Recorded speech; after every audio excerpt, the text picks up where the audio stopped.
Hornby's 20th edition of the catalogue for 1974 once again featured a Terence Cuneo painting on the cover. This one is an LMS engine going up the Licky incline, being waved on by a couple of little children.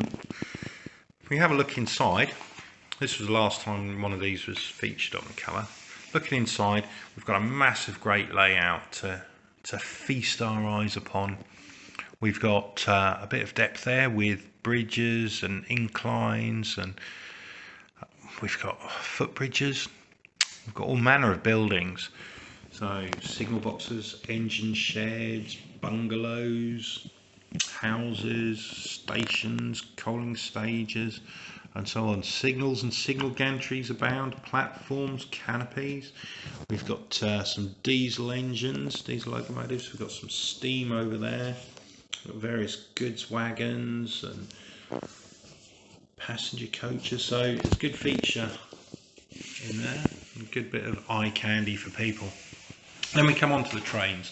So the first sort of main page away from the inside cover talks a little bit about the trains, about your service dealers, and then a little bit about storage, where to store it, to give you an idea so that you can argue with your parents about having a board for your train set and where you could put it. You know, because of course we all had to argue about that. So next you've got something telling you about the different features that make Hornby more fun. So you've got the magnet adhesion that helps it stick to the track. You've got the synchronized smoke. You've got the exhaust steam sound. I've never heard that. Power control centers, hand lining with the paintbrush so that they look as good as possible. Automatic train control, the track plans book to give you ideas, layouts. You've got lights on the locomotives, plated wheels, track geometry, so you've got different radius of curves and so on. The automatic uncoupler and the clip fit attachment points, various things. Anyway, then we come on to the clockwork train sets. So introducing the very young, so sort of 3, 4, 5-year-olds able to play with the train set. Moving on to the battery operated sets, truly portable. So you could, for example, take one of these in a camper van if you felt like it. He said, getting an idea for this summer. So I could get a little battery operated power controller. That'd be cool. Or I could just make a small setup and power it off my solar charger. So there we go. So you've got a couple of battery operated sets there, very similar to each other. The card tunnel, you know, the circle, the small oval with a siding. So these are complete and ready to run. Nice little set. So you know, there's a nice little electric train set there. Then you move on to the electric train sets complete with mains power controllers. So you've got a little black British Rail one. Steam one. So you've got your diesel electric and then your diesel electric freight one. And there we go, you've got this electric train set here. The blue Pullman set with tunnel, the R538, does that say? Yeah, cool, huh? Turning the page, we have more electric train sets. So this is the R541 Great Western Goods Set. Look at that beauty. Comes with loads of wagons. All those. Also comes with a station and a signal and a tunnel. So it actually shows you here everything you get. According to the description, it's a really complete train set with shunting facilities into a goods siding or station. Contains GWR 060 tank locomotive with synchro smoke, 6 wagons, station, level crossing, junction signal, tunnel, large oval of system 6 track with power clip, siding with buffer stop and uncoupling ramp. Running length of 10 feet, 305 centimetres approximately, excluding the siding. Requires a space of 112 by 99 centimetres. Cool. There's another train set here with a 462 locomotive. The R543 Express Passenger set. Again, same length, 305 centimetres. Plenty of stuff with it. Now then we get the which is this, the R544 Intercity Mail Action Train set. This one's great. This has got a mail coach. So you ride along, going round and round in your oval, through your tunnel, and then you pick up your mail bag. Let me get that in focus. And then you ride around some more, you get to the bin, and you drop it off. I mean, how cool is that? So this is 11 years before my GWR one. So here we go. 6 years before my LMS one. Anyway, then you've got this R542, the Lord Westward. Look at that for a big and complex bit of planning. It's really exhaustive. It's a horrible looking train and rolling stock. But it's a complete railway layout, a really wonderful gift that has all the fascination and enjoyment of model railways. A large loop and siding, bridge, tunnel, level crossing, station, signal and rolling stock with operating features. Contains a 460 express locomotive intended with exhaust steam sound, milk wagon, cement wagon, brake van, car transport with lift-up centre sections and 6 cars. Operating tipping wagon with pipe load, trackside switch, station, junction signal, level crossing, girder bridge and tunnel. Complete system 6 track layout with large loop and siding with 2 uncoupling ramps and buffer stop. It is recommended that a Hornby power unit of the R905 or R910 type is used for this set. I mean, that's a pretty expensive set right there. That's got to be good. So here we go, the R401 operating mail coach set. This is an early design, so the pickup hook's completely different, as is the catching train. Hang a mail bag on the pickup hook. As the mail coach is hauled past the hook, a scoop in the side of the coach is opened by the action of a ramp fitted to a straight section of System 6 track, and the mail bag is snatched inside the coach. Further down the line is a receiving bin in which a mail bag is thrown automatically as a coach passes. Track not included. Cool. Then you've got the operating side tipping car set. Load the pipes onto the flat car, and when it gets there, it flicks them over. Operating helicopter car. That's a dreadfully toy-like looking helicopter. But it's got wind-up mechanism in the base of the car. So a helicopter fits onto the car, and as it's hauled around the track past a special trip lever attached to Section 6 and System 6 straight track, the chopper is automatically launched and soars into the air. I mean, that's got to be fun. And then the operating ore wagon set, whereas you go over, you go up the incline and over onto the bridge, and then when you get to the centre of it, it automatically discharges into a wagon below. Brilliant stuff. So then they go on to track packs. So the basic oval, which normally comes with the sets, is that. So it shows you what you can do with track packs 1, 2 and 3 with your sidings and your passing loops and then your internal double track extension. So that there is starting to look like something real. And then if you go for the rigid baseboard option, the R367, you can then add on your power controllers and various different things. So that gives you the idea of what you can do just from starting with the track pack. Track plans. So the R166 track plans book is mentioned here. So they're giving that a bit of a bump. The 3rd edition shows you some good old train porn, and shows you as well the diagrams for actually building that up yourself. And look at that one.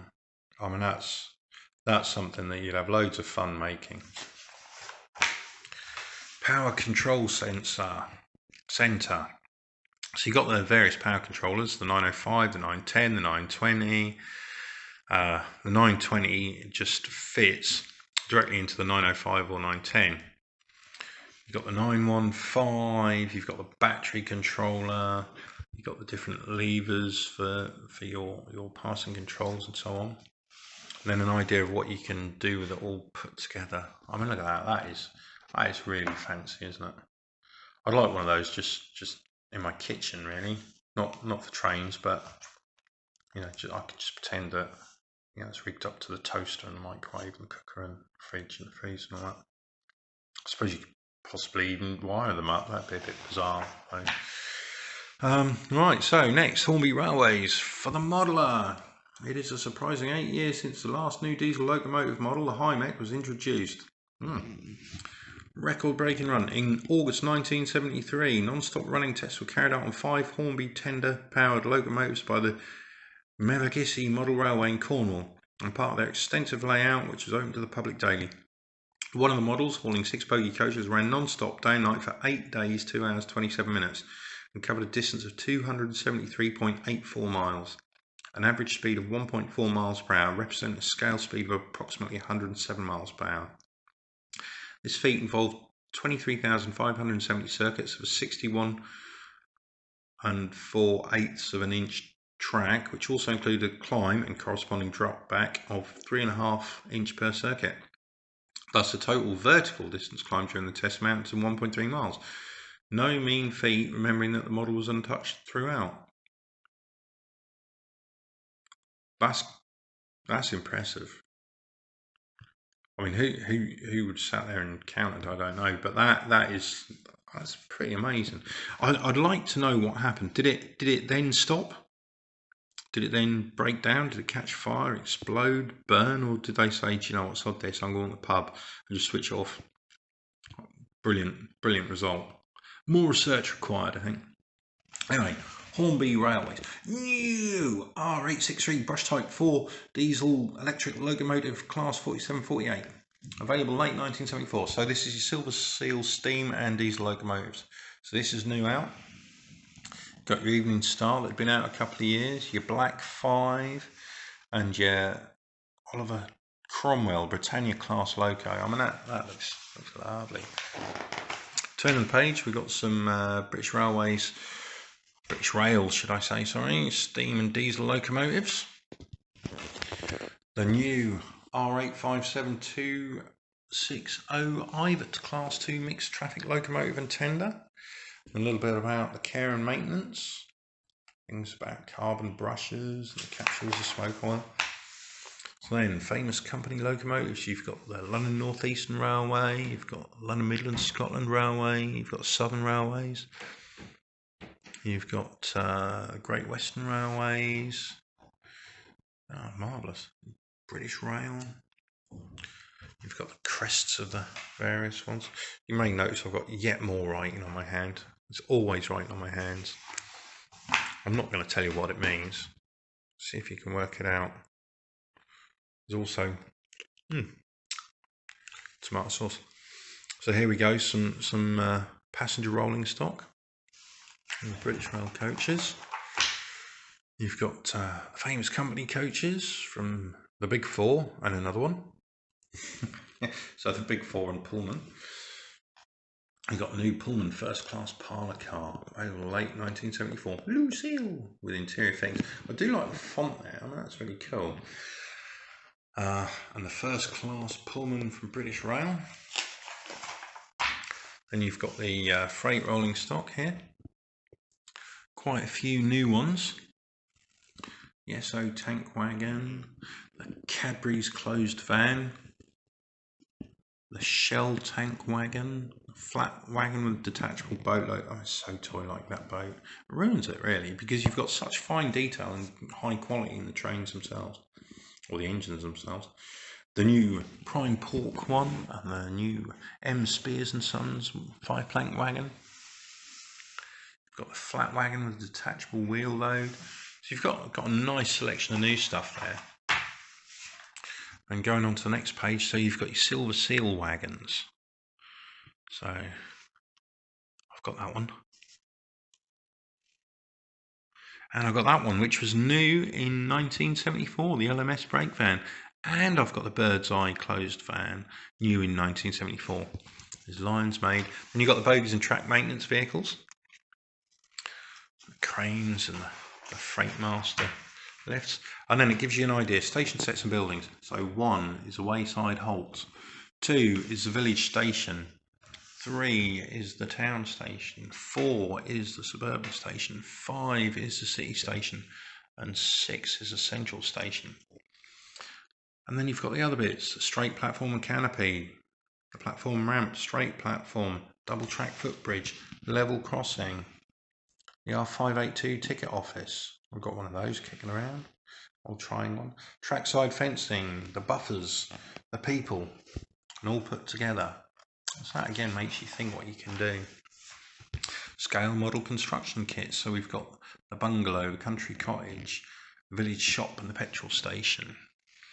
A whole village scene or town scene there. You've got the goods depot, the operating lifting bridge. I like this. This reminds me of Pegasus Bridge in Normandy. Factory and warehouse loading bay, and the R191 coaling stage. Coming on, we've got the bridges, signals and accessories. So you've got the girder bridges there, showing that you can put a few of them together. You've got the inclines and high level piers, various signal options, the old signal box, the engine shed, the tunnel and bridges, a famous turntable. So then we've got a signal control set as well. Some signalling stuff here going on. Some more pictures and all that. Developing a control center. And then it goes on to the System 6 track, which was presumably revolutionary at the time because they make a big deal of it. You've even got the Silver Seal track, which is their best stuff. And then the market research questionnaire. So let's have a look. How did you start with Hornby Railways? Christmas present. R535 GWR freight set. How old were you when you had your first train set? Now that would be 1999. I was 7, nearly 8. Where do you use your layout? Bedroom. Where is it stored? Currently it's not stored, it's literally out, and it's my daughter's bedroom because she's at university, but I would say otherwise underneath the bed. Certainly was as a kid. Do you mainly operate your layout alone, with friends, father and son? Well, quite frankly alone, because everybody else laughed at me if I invited them to come and play. Have you extended your layout with track packs, individual components, flexible track? Extra track and extra components, no flexible track. Which do you enjoy more, building your layout or operating your layout? I have to say building has been absolutely marvellous this winter during lockdown. So that more than anything. What extra accessories would you like to add to your layout? Cocktail bar, I think. Does your layout contain scenery? Oh, yes, indeed. Do you prefer to buy your buildings in kit form or ready-made? Difficult one. I don't really go for the buildings normally. I've gone for them on the one I'm making now, purely because I want to make a 1981 layout and use as many of the buildings that were available as possible. Do you prefer steam or diesel locomotives? Steam, absolutely. What new locomotives would you like to see in the Hornby range? Oh no, that's interesting. I don't know. How many of your friends have a model railway? Well, there's Ray. I don't know who else. They're keeping a little bit quiet, but as a kid, quite a few of us did. Is there anything that you particularly dislike about the Hornby range? And if so, can you suggest any improvements? Ooh. Off the top of my head, no. Further information. Naturally, the Hornby's Railway Catalogue can only guide the interested modeller. Right, and here we go. We've got a plug for Railway Modeller magazine, and on the last page, Rico Scenic Accessories with a picture and a bunch of numbers and little lines showing where they go and what the different numbers are. And that is 1974 20th edition of the Hornby Railway Scale Model Catalogue.